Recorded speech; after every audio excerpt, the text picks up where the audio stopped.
ওনার সাথে যারা শিশু শিশু শায়েক আছে, কি আছে? শিশু শিশু কচি কচি শায়েক আছে, দেখতে মোটা সোটা, কিন্তু আমার কাছে মনে হয় বিবেক একেবারে কচি। কি শিশু শিশু, আমি তাদেরকে শিশু শায়েক বলি। এখনো কোরআন কিতাব ভালো করে বোঝার মানে তৌফিক তাদের আল্লাহ এখনো দেয় না। দিবে কোত্থেকে? দিবেও না আমার মনে হয় ইহু জিন্দিগিতে, কারণ তারা আসলেই মূলত রাসূল বিদ্বেষী। এই শিশু শিশু শায়েকগুলো ওনারা এটাকেও বৈধ বলে ঘোষণা দিয়েছেন। আর আল্লাহ কি কয়?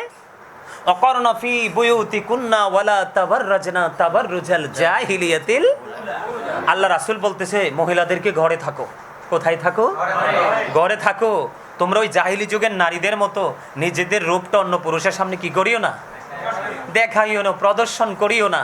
তোমরা কি করো? গোপন রাখো। এখন তুমি আল্লাহ কইতেছে ঘরে থাকতে। আপনারা বলেন নারীকে কিন্তু শয়তান রশি হিসাবে ব্যবহার করে পুরুষকে গায়েল করার জন্য। আজকে ঘরে বলেন, বাইরে বলেন, রাস্তায় বলেন, দোকানে বলেন, সমাজে বলেন, দেশে বলেন, যেই কোনো জায়গায় বলেন, নারীর খপ্পরে পরেই কিন্তু মানুষ কোনো না কোনো জায়গায় গিয়ে কিন্তু ধ্বংস। আপনারা অনলাইন মিডিয়াগুলো খুঁজে দেখেন, নারীর খপ্পরে কিন্তু অনেক পুরুষের জীবন ধ্বংস হয়ে গেছে, অনেক পরিবারের জীবন ধ্বংস হয়ে গেছে। নারীকে শয়তান রশি হিসাবে ব্যবহার করে। হাদিস শরীফের মধ্যে এসছে নারী হচ্ছে গোপনীয় জীব, তোমরা কোথায় থাকো? ঘরে থাকো। নারীরা যখন ঘর থেকে বের হয়, শয়তান তাদেরকে দেখলে উকি দেয়। এখন তিনি নারীদেরকে আসুন্নাহ ফাউন্ডেশনের নামে নারীদেরকে ঘরে বের করে এনে তিনি কি করতেছেন? কর্মের ব্যবস্থা করতেছেন। এটা কি কোরআনের বিপক্ষে না? কথা বলে না কেন? এটা কি কোরআন হাদিসের এগেইনস্টে যায় না? আজকে যদি সাধারণ কোনো মানুষ যদি বলতো তাহলে এটা আমরা মেনে নিতাম, কিন্তু আপনি তো অনেক বড় বুজুর্গ, অনেক বড় শায়েক, কথা কয় না? নাকি ভুল বললাম? হ্যাঁ, তাদের অন্যায়ের শেষ নাই, যেই অন্যায় মানুষের ঈমান এবং আমল দুটোকে ধ্বংস করে দেয়। এই মিয়া, আমি আজকেও আসার সময় কিতাব দেখে আসছি। যদি কেউ আমার কাছে দলিল চায়, রেফারেন্স চায়, আমি একবার স্পষ্ট করে আমি দিতে পারবো ইনশাআল্লাহ। সেই ক্ষমতা আল্লাহ রাব্বুল আলামিন মদিনাওয়ালার সাদকায় দিয়েছেন। এখানে বিষয় হলো আরেকটা বিষয়, এই শায়েকেরা কিন্তু এখন নারীদেরকে কিন্তু নামাজ পড়ানোর নামে কিন্তু আরেকটা কৌশলে ঘর থেকে বের করে নিচ্ছে। নাউজুবিল্লাহ বলে না কেন? নারীরা মহিলারা যাইয়া মসজিদে জামাত পড়বো, কি করবে? আরে জুমার দিনের মতো, জুমার নামাজের মতো গুরুত্বপূর্ণ ইবাদত আমাদের জন্য আর কিছুই নাই। নারী এবং পুরুষ সৃষ্টিগতভাবে যেমন আলাদা, শারীরিক গঠনও আলাদা, আমল আখলাকের ক্ষেত্রেও তাদের দুজনের পন্থাটাই আলাদা, ঠিক কিনা? পুরুষরা বাইরে বের হবে, নারীরা ঘরে থাকবে। পুরুষরা উঁচু গলায় কথা বলবে, নারীরা আস্তে কথা বলবে। কথা বলে না কেন? পুরুষরা নাভি বরাবর, নাভি থেকে নিচের অংশ ঢেকে রাখবে, আর মহিলারা মাথা থেকে পা পর্যন্ত ঢেকে রাখবে। এখানে কি পার্থক্য আছে না? পুরুষরা নিয়ত বাঁধবে। কি বাঁধবে? পুরুষরা নিয়ত বাঁধবে, তার মানে আমাদের হচ্ছে নিয়ত বাঁধা, আর মহিলাদের হচ্ছে নিয়তের নামে হাত রাখা। তাহলে পার্থক্য আছে না নাই? আরো জোরে। আল্লাহ রাসূল বলেছে ঈদের নামাজ, জুমার নামাজ যেহেতু তাদের উপর ওয়াজিব নয়, তাহলে তাদের কোনো জামাতের উসিলায় বের হওয়া তাদের জন্য জায়েজ নয়। আব্দুল্লাহ ইবনে মাসউদ রাদিয়াল্লাহু তাআলা আনহু, তিনি ওনার জামানায় তিনি একদিন দেখলেন এক মহিলা জুমার দিনে মসজিদে ঢুকে পড়েছে। তখন আব্দুল্লাহ ইবনে মাসউদ রাদিয়াল্লাহু তাআলা আনহু তিনি সঙ্গে সঙ্গে ওই মহিলাকে ঘর থেকে, মসজিদ থেকে বের করে দিয়ে তিনি সঙ্গে সঙ্গে বলেছেন যে তোমার জন্য এই মসজিদ থেকে উত্তম হলো তোমার ঘরের অভ্যন্তর। সুবহানাল্লাহ বলে না? একজন নারী তার ঘরের বারান্দায় নামাজ পড়ার চাইতে উত্তম হলো তার ঘরের অভ্যন্তর। তার মানে তুমি বারান্দাও নামাজ পড়তে পারবা না, এটার চাইতে উত্তম হলো তোমার পার্সোনাল যে রুম, সেই রুমে নামাজ পড়া। ওসামা ইবনে যায়েদ রাদিয়াল্লাহু তাআলা আনহু থেকে হাদিস বর্ণিত, তিনি বলেছেন আল্লাহ রাসূল বলে গিয়েছেন পৃথিবীতে পুরুষের জন্য নারীদের চাইতে আর কোনো ফিতনা, তিনি এর চেয়ে ভয়ঙ্কর আর কোনো অভিশাপ বা ফিতনা তিনি রেখে যায়নি। তাহলে আপনারা মনে করেন যেই নারী ঘর থেকে বের হয়, আর তারা তো ফিতনা, এই যে শায়েকরা ওরা কিন্তু ফিতনা। আমি যদি বলবে আমি বড় কথা বলি বা আমি অহংকার করি। এই যে আমেরিকা থেকে, লন্ডন থেকে, পৃথিবীর বিভিন্ন দেশ থেকে, ইটালি থেকে, বাংলাদেশের বিভিন্ন জেলা থেকে হুজুর এই বিষয়ে কথা বলেন, হুজুর এই বিষয়ে কথা বলেন। অলরেডি আমি মহিলারা জামাত পড়তে পারবে কিনা, মহিলারা বাহিরে নামাজ পড়ার চাইতে তার ঘরে নামাজ পড়া 25 গুণ বেশি সওয়াব। আর জোরে আরেকটা মজার হাদিস, হযরত উম্মে হুমাইদ রাদিয়াল্লাহু তাআলা আনহা তিনি বলতেছেন ইয়া রাসূলুল্লাহ, আমি আপনার পিছনে নামাজ পড়তে খুব পছন্দ করি। রাসূল সঙ্গে সঙ্গে বললেন আমি জানি তুমি আমার সাথে নামাজ পড়তে খুব পছন্দ করো, কিন্তু আমার সাথে নামাজ পড়ার চাইতে উত্তম হলো তোমার ঘরে নামাজ পড়া। তাহলে আপনারা বলেন এই সৃষ্টি জগতের মধ্যে আমার রাসূলের চাইতে দামি কে আছে? আমার রাসূলের চাইতে দামি সৃষ্টি জগতে আর কি কোনো সৃষ্টি আছে? কেউ নেই। আমার রাসূল বলে তুমি আমার সাথে নামাজ পড়ো না, তুমি তোমার ঘরের অভ্যন্তরে চলে যাও। ওদের কত বড় স্পর্ধা! ওরা নারীদেরকে বলে, আমি আমার মা বোনদেরকে বিনীত অনুরোধ করব, আপনারা হচ্ছেন ফুল। ফুল কিন্তু গাছে এবং ফুলদানিতে মানায়, অন্য কোথাও কিন্তু ফুল সুন্দর নয়। কথা কি ঠিক না ঠিক? আমার কথা কি ঠিক আছে? হাদিস শরীফের মধ্যে আমি বলবো নারীরা হচ্ছে কি, আমি বলি নারীরা হচ্ছে ফুল, কারণ এখান থেকে কি আসে? পরবর্তী প্রজন্ম আসে, আসে না? আসে। আমি আমার মা বোনদেরকে বলবো, এই তথাকথিত শায়েখদের কথা শুনে মসজিদে যাবেন না। আজকে নারীরা ধর্ষিত হচ্ছে, নারীরা আজকে লাঞ্ছিত হচ্ছে, নারীদের শ্লীলতাহানি হচ্ছে, শুধু একটা মাত্র কারণ, তারা বেপর্দাশীলভাবে সময় অসময়ে তারা ঘর থেকে বের হওয়ার কারণে। নারীরা যেই যে রমজান মাসে আমাদের বাসা থেকে, আমাদের বাসা তো পাঁচতলাতে, বারান্দা দিয়ে আমার মা আমাকে একদিন বলতেছে, বাবা তুমি একদিন দেখো তো এই রাস্তা দিয়ে কিভাবে মহিলা দলে দলে নামাজ পড়তে যায়। পরে আমি আমার মাকে কিতাব খুলে দেখালাম। তো এই জন্য আমি বলছি, তারা কিন্তু এই ধরনের গোলামি করছে, এই ধরনের মানবিক কাজ করছে, আরও বলতে পারবো তাদের বিরুদ্ধে। আজকে আমার মূলত কিন্তু ওই যে শায়েখদের বিরুদ্ধে আমার আলোচনা নয়, আমার আলোচনা হচ্ছে শায়েখদের যে বক্তব্যের বিরুদ্ধে আমার আলোচনা। আমার কিন্তু কোনো ব্যক্তির সাথে কি নাই, দ্বন্দ্ব নেই, কোনো ব্যক্তির সাথে ব্যক্তিগত কোনো আক্রোশ নেই, কিন্তু ইসলামের দৃষ্টিভঙ্গি থেকে, আমি কোরআন হাদিসের দৃষ্টিভঙ্গি থেকে, রাসূলের কথা অনুযায়ী আমাকে কি করতে হবে?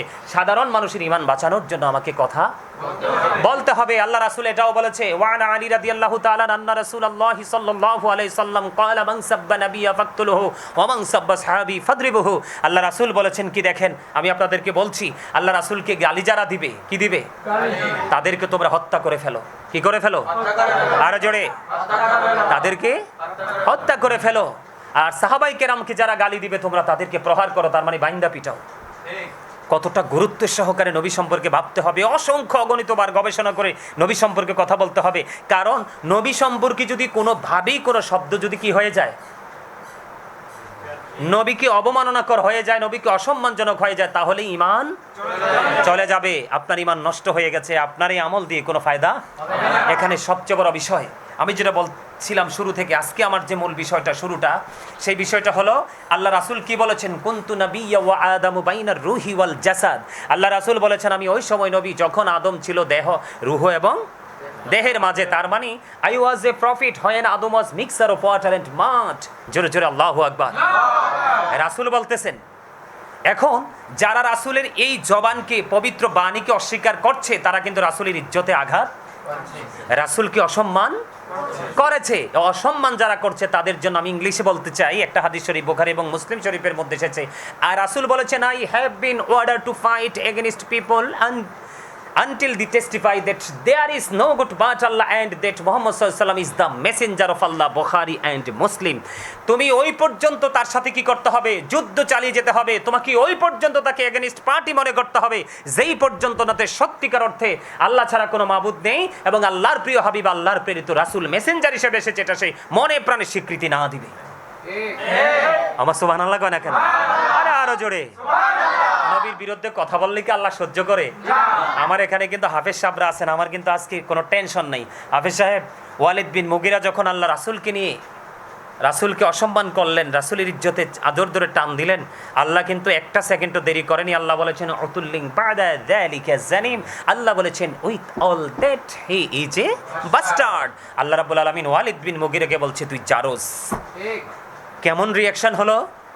অত্যন্ত চমৎকার। আমি আপনাদেরকে মনে করিয়ে দিতে চাই যে সূরা লাহাব যে নাজিল হয়েছে, শানে নজুল, ব্যাকগ্রাউন্ড, এটার আপনি শানে নজুল খুঁজে দেখেন। আল্লাহ রাসূলকে অপমান করতে দেরি, সম্মানে আঘাত করতে দেরি, আল্লাহ সূরা লাহাব পাঠাইতে দেরি করে নাই। সুবহানাল্লাহ বলে না কেন? সূরা কাউসারে যে আমরা হাউজে কাউসারের পানি খাইতে পাগল হয়ে রয়েছি, নবীর প্রেমিক হতে হবে, নবীর শুরু থেকে শেষ পর্যন্ত সবকিছু মানতে হবে, তাহলে আপনি নবীর মাধ্যমে হাউজে কাউসারের পানি পাবেন, না হয় নসিবে কিছুই জুটবে না। সূরা কাউসার কখন নাজিল হয়েছে? রাসূলকে যখন আবতার বলে রাসূলের ইজ্জতের চাদরে আঘাত করা হয়েছে, অসম্মান করা হয়েছে, সঙ্গে সঙ্গেই কিন্তু কি হয়েছে?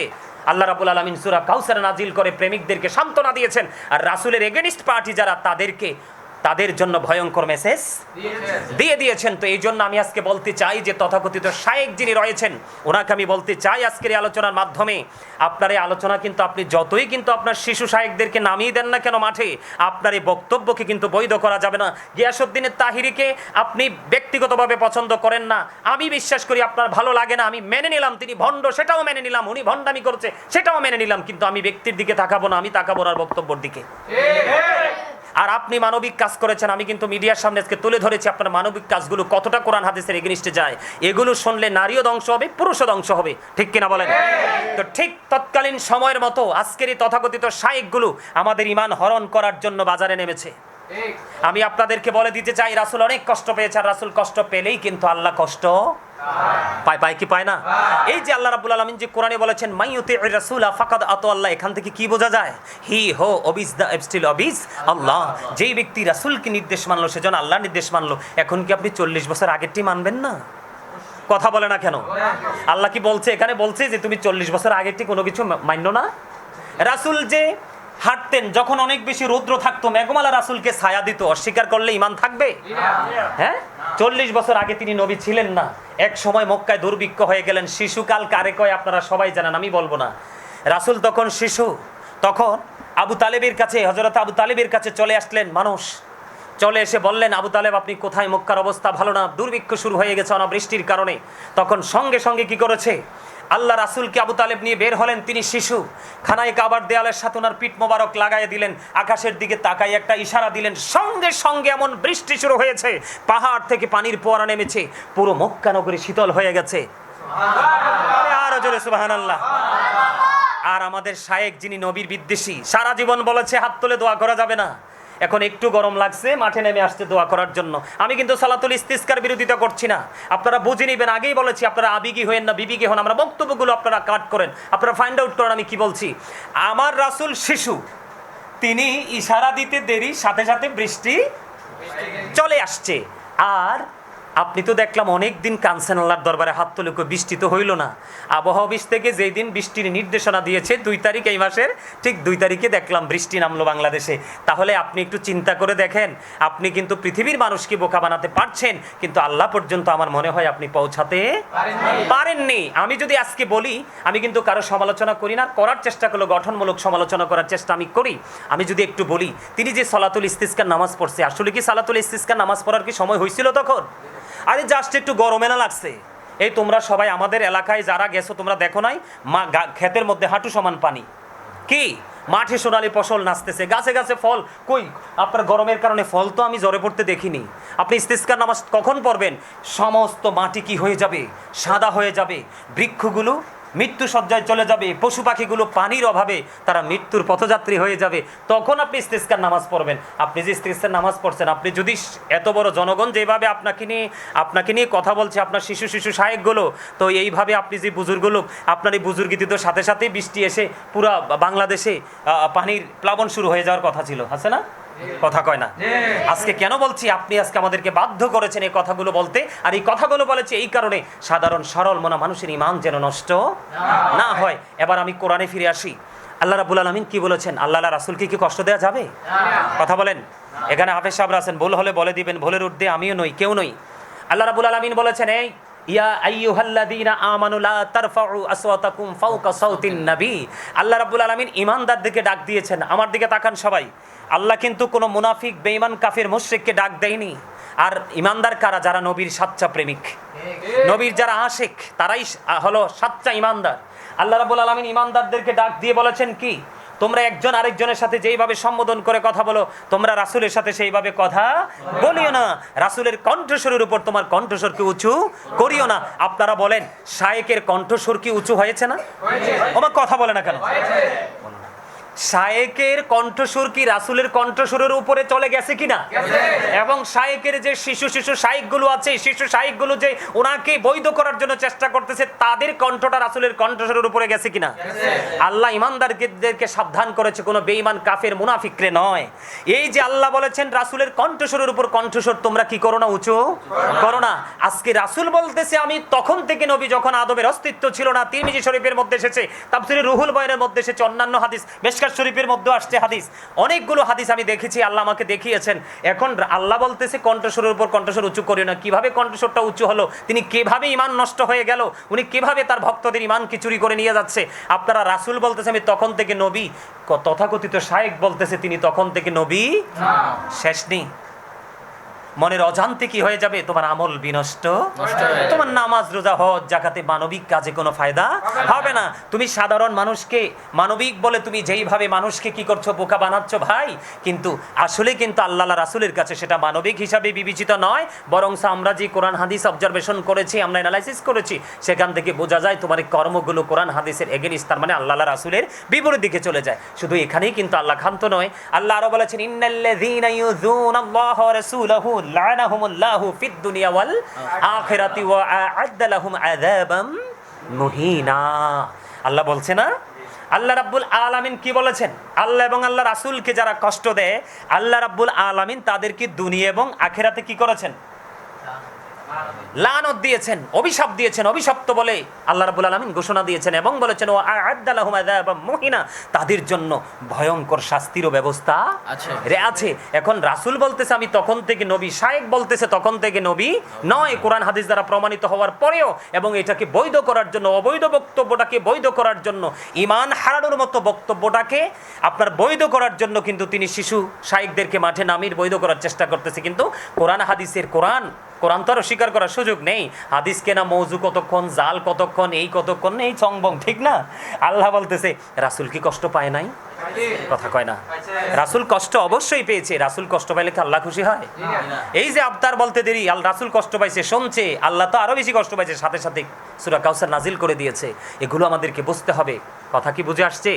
আরে ভাই, তোমার জীবনে আমি গাজী সুলাইমান না থাকলে এমন কোনো সমস্যা নেই, আলেম ওলামা না থাকলে সমস্যা নাই, কিন্তু নবী যদি তোমার জীবন থেকে হারিয়ে ফেলে, তাহলে তোমার জীবন দুনিয়া আখিরাত দুবই জাহান বরবাদ হয়ে গেল, তাই না? এবার আমি আরেকটু বলতে চাই, তোমরা কি বিরক্ত হও? এখন এই সমস্ত শায়েখগুলো সম্পর্কে আল্লাহ রাসূল কি বলেছে? তারা কিন্তু ওই আব্দুল ওহাব নজদের দোসর। আব্দুল ওহাব নজ কোথায় আছে? এটা সৌদিতে আছে। কোথায় আছে? এখান থেকে কিন্তু গোটা পৃথিবীতে ছড়িয়ে ছিটিয়ে পড়েছে। এটা আমার কথা না তো। हम लोग आशिक रसूल ईद मिलादुन नबी करते रहेंगे उम्र भर, आई नज़दियों हाबी जलते रहो, जलना तुम्हारा काम है। কথা কয় না কেন? নাইলে তারা যদি জ্বলা না হয়, আমরা নবীর পক্ষে কথা বলছি, বেদাতি বলার কারণ কি? আল্লাহর ওলিদের মাজার জিয়ারতের কি দলিল নাই? অবশ্যই আছে। এই জীবনে তারা যতজন বলেছে মাজার ভাঙ্গো, মাজার ভাঙ্গো, মাজার ভাঙ্গো, মাজার কিন্তু জায়গায় রয়েছে, তাদের পায়ে সাথে নাই। কথা কয় না কেন? পা হারাইয়া অনেক শায়েখরা গেছে না কবরে? যারা নবী বিদ্বেষী, নবীর আহলে বাইত বিদ্বেষী, সাহাবায়ে কেরাম বিদ্বেষী, আল্লাহর ওলি বিদ্বেষী, তাদের কিন্তু শেষ বেলাটা ভালো যায় না। আপনারা একটু মুরব্বী বিবেচনাক্ষম ব্যক্তি আছেন, অনলাইন মিডিয়াতে এখনো আছে, আপনারা একটু তাদের ব্যাকগ্রাউন্ড একটু দেখে আসেন যে তারা শেষ বেলাটা কেমন ছিল। যে কইছে পা তুলছে তার পা শেষ, যে মুখ তুলছে তার মুখ শেষ। এখানে তার কারণ হলো, আমি একটা কথা বলি, যে এই যে আব্দুল ওহাব নজদের কথা বললাম, আব্দুল ওহাব নজদের কথা বললে কিন্তু অনেকেরই গায়ে লাগে। তো গায়ে লাগলে কিছু করার নাই, যদি গায়ে লাগে আমি মনে করব তাহলে তুমি ওখান থেকে আসছো প্রোডাক্ট হিসাবে বাংলাদেশে সাধারণ মানুষের ইমানকে ধ্বংস করার জন্য। এখানে চমৎকার একটা হাদিস শরীফ আমি তোমাদেরকে শোনাই। হাদিসটা এসছে বুখারী শরীফের মধ্যে, হযরত ইবনে ওমর রাদিয়াল্লাহু তাআলা আনহু থেকে হাদিসখানা বর্ণিত। তিনি বলেছে রাসূল সাল্লাল্লাহু আলাইহি সাল্লাম একদিন দোয়া করতেছে, ফলো মি। আল্লাহ রাসূল কি করতেছে? দোয়া করতেছে, আল্লাহুম্মা বারিক লানা ফি শামিনা, আল্লাহুম্মা বারিক লানা ফি ইয়ামানিনা। এখন কিছু লোক এসে বললেন, ক্বালু ইয়া রাসূল আল্লাহ ওয়া ফি নাজদিনা। এবার রাসূলকে বলতেছে, হে আল্লাহ রাসূল, আপনি আমাদের নজদের জন্য একটু দোয়া করেন। কি করেন? আপনি আমাদের নজদের জন্য একটু দোয়া করেন। কিন্তু দেখেন, আপনারা অত্যন্ত বুঝবেন, কিন্তু আমি আবারও বলছি, আপনারা কিন্তু আবেগী হওয়ার দরকার নাই। আমি গাজী সুলাইমানকে ভালোবাসেন, 100 বার ভাসেন, আবার ঘৃণা করলে 100 বার করেন, কিন্তু আপনি আমার দিকে তাকানোর দরকার নাই। আমার বক্তব্যের দিকে তাকান, আমার বক্তব্যটা কতটুকু কোরআন হাদিস দ্বারা প্রমাণিত সেটা দেখে আপনি হয় মানবেন, না হয় না মানবেন। আমি আবারও বলছি, আবেগ দিয়ে জীবন চলে না, বিবেক দিয়ে জীবন চলে। আবেগ দিয়ে ফিউচার ব্রাইটনেস করা যায় না, বিবেক দিয়ে ব্রাইটনেস করা যায়। আমি আপনাদেরকে বলছি, এখনকার ফিতনার যুগ, দুনিয়া ধ্বংসের পথে। আল্লাহ রাসূল বলেছেন, পৃথিবীতে কিয়ামতের পূর্বক্ষণে সবচেয়ে নিকৃষ্ট মানুষ হবে আলেমরা, কারণ তাদের জ্ঞান থাকবে না, ভালো কিতাব দেখার নসিব তাদের হবে না, তারা এই জন্য মূর্খ হয়ে যাবে। আর যারা শিক্ষিত আলেম, তারা কি করে যাবে? পৃথিবী থেকে চলে যাবে। তারা চলে যাওয়া মানে তাদের সিনাই করে কিতাবও চলে যাওয়া। তখন এলেম শূন্য হয়ে পড়বে পৃথিবী, আর সাধারণ মানুষ পড়বে বিপদে। এখন কিন্তু বর্তমান সময়টা আপনারা দেখেন, যদি এই শায়েক যদি এই বিভ্রান্তকর বক্তব্য, ইমান হরণকারী বক্তব্য না দিত, গোটা পৃথিবীতে কিন্তু মুসলমানদের মধ্যে একটা বিভ্রান্তি সৃষ্টি হতো না। তাহলে কি বুঝবো? এই হাদিস দ্বারা প্রমাণ। দেখেন তারা কতটা ফিতনাবাজ। আল্লাহ রাসূলকে যখন বলল ক্বালু ইয়া রাসূলুল্লাহ ওয়া ফি নাজদিনা, রাসূলকে বলতেছে আমাদের নজদের জন্য একটু দোয়া করেন, কিন্তু রাসূল বলতেছে আবার আল্লাহুম্মা বারিক লানা ফি শামিনা, আল্লাহুম্মা বারিক লানা ফি ইয়ামানিনা। আবার তারা নেক্সট টাইম এসে বলল ক্বালু ইয়া রাসূলুল্লাহ ওয়া ফি নাজদিনা, আমাদের নজদের জন্য দোয়া করেন। দুইবার কিন্তু তারা অ্যাপ্লিকেশন কি করেছেন, কিন্তু রাসূল দুবার এটাকে ইগনোর করেছেন, এটাকে অ্যাভয়েড করেছেন, রাসূল অ্যাকসেপ্ট করেননি। তৃতীয়বার আমার রাসূল বলেছেন এখান থেকে ফিতনা বের হবে, এখান থেকে শয়তানের শিং বের হবে, এখান থেকে ভূমিকম্প বের হবে। তাহলে আপনারা বোঝেন এখনকার যে তথাকথিত শায়েক এবং তাদের শিশু শায়েকরা যারা আছে, তারা কি, আপনারা কি মনে করেন এটা কি ফিতনা না? এটা কি গোটা মুসলিম জাতির জন্য, বিশ্বের জন্য কি এটা ফিতনা না? কথা বলে না? এটা কি আমাদের জন্য ফিতনা কিনা? আরে বলে না কেন সবাই? এটা কি আমাদের জন্য ফিতনা কিনা? আজকে আমাকে আমেরিকা থেকে ফোন দিয়ে বলতেছে হুজুর এই বিষয়ে কথা বলেন, সলিউশন চাই। মহিলাদেরকে তারা মসজিদে নামাজ পড়ার জন্য, জামাত পড়ার জন্য বের করে নিয়ে যাচ্ছে, হুজুর এই ব্যাপারে কথা বলেন, সলিউশন চাই। লন্ডন থেকে ফোন দিয়ে বলতেছে, ইটালি থেকে ফোন দিয়ে বলতেছে, আর মেসেজ তো শেষ নাই। বিভিন্ন জায়গা থেকে মানুষ বলতেছে। আজকে বাংলাদেশের বিভিন্ন জায়গা থেকে কয়েকটা ব্যাংকের অফিসারের সাথে কথা হলো এই বিষয়গুলো নিয়ে, শুধু এই বিষয়গুলো নিয়ে কথা। আজকে আপনাদের সরল মনা মানুষ যারা, আপনাদেরকে আমি বলতে চাই, আসলে কি এগুলোকে ফিতনা না?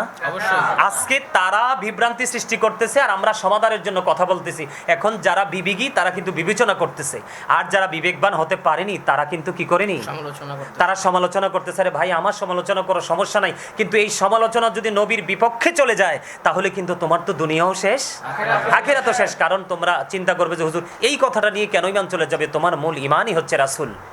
কি তুমি সবই মানলা, রাসূলের পরিপূর্ণতাকে তুমি মানতে পারলা না, তুমি ইমানদার হতে পারলা না। তাহলে কি করতে হবে এখন? এই যারা ফিতনা সৃষ্টি করতেছে তাদের সম্পর্কে তথ্য হলো তোমাদেরকে বলছি, দেশ ও প্রবাস থেকে যারা শুনবেন এবং শুনছেন সবাইকে আমি বলতে চাই, ও ইয়াকুম ও ইয়াহুম লা ইউদিল্লুনাকুম ওয়া লা ইফতিনুনাকুম, তোমরা তাদের থেকে দূরে থাকো, তাদেরকেও তোমাদের থেকে দূরে রাখো, কেননা তারা যেন তোমাদেরকে ফিতনায় ফেলতে না পারে, পথভ্রষ্ট করতে না পারে। কথা কি বুঝে আসছে? এগুলো তো আমার কথা নয়, কোরআন হাদিস থেকে সংগ্রহ করা কথা।